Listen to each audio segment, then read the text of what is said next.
Have you ever seen a Coke vending machine? Me neither, but I have seen this Coke vending machine. This pattern is made exactly for such type of use cases. But before looking into the class diagram, let's first see a state diagram of a vending machine to understand how it works. So, what are the possible states or situations that a vending machine can be in? One of the situation, it could be that it is out of Coke cans.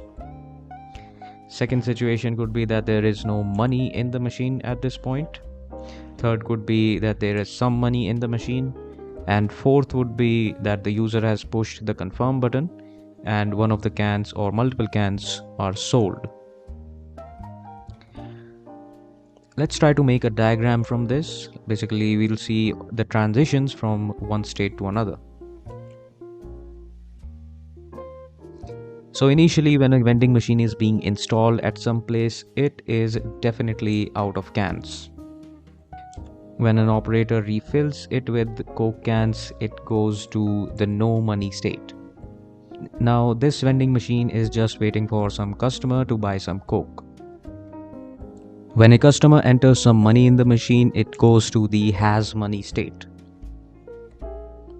Now at this point, user can eject the inserted money, right? Or the user can buy some Coke by pushing the confirm button. Now at this point, the vending machine has to make a decision. If the vending machine contains enough cans, they are dispensed, otherwise it goes back to the out of Coke state. Now that we have made the state diagram, making a class diagram is pretty easy. A general rule of thumb is that all of the states in your application share a common interface. For our vending machine, we create a state interface and define its methods. It looks something like this. So we have 4 methods here, which are insert money, eject money, push the confirm button, and dispense a can or multiple cans. Next, we implement all of the states here, which are no money, has money, and out of Coke and Coke sold state. Now that we have all of our states, we need a context to transition between each of these states. The context is, you guessed it, it is the vending machine. The vending machine contains an instance of all of the states plus a current state which keeps track of what is the current state of the vending machine. It also contains all of the methods which are similar to the states here. But we don't have any control of transitioning from one state to another. So we need some sort of association between each of these states and this vending machine. For that, we add a set state method in the context, which is responsible for setting the current state. And we give an instance of this vending machine to all of our states so that we can transition from one state to another. We will look more into this during the code explanation part.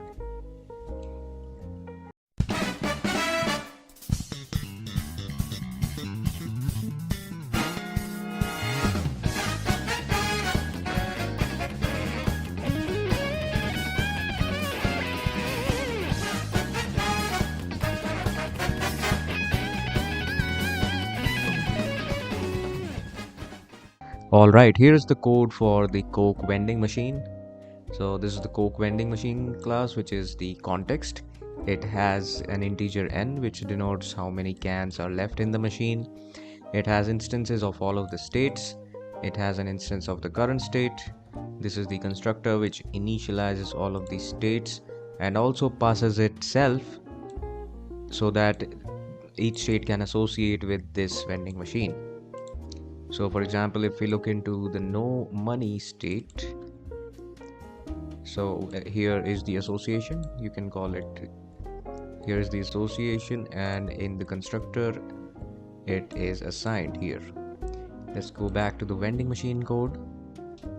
Now here are some getter functions, and the user can perform basically 3 operations here, which is insert money, eject money, and push confirm.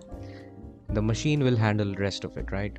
So when a user inserts money, the responsibility is handed to the current state. So each state has its own implementation of insert money. If the vending machine already has some money in it, it will handle this method differently than if there is no money in it. So when the user pushes the confirm button, we need to say that current state handle this push confirm and current state handle the dispense of the can as well. Alright, so we'll test this code with a simple example. Here I'm initializing my Coke vending machine with the 10 cans in it. Here is a simple loop with the 17 iterations. It is basically inserting money and then pushing the confirm button. Let's try and run to see. Okay, it ran. Okay, as you can see here, money accepted in the machine, buying a Coke can released. I've also logged the remaining cans in each iteration.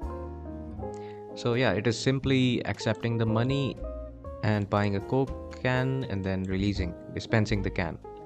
It is doing it until the remaining cans become 0. If the cans are 0, it states that the machine is out of cans, cannot accept money, cannot buy, cannot dispense, and so on. Basically it will run for 10 cans, and for the last 7 it will reject. So this was all about the state pattern. Let's look at a quick summary of what we discussed. The context is the class that can have a number of internal states. Whenever a request is called, it is delegated to the current state to handle. The concrete states handle requests from the context, and each concrete state provides its own implementation for a request. In this way, when the context changes state, its behavior also changes. That is all for the state pattern. You can find all the code and theory down in the description below, and I'll see you in the next video.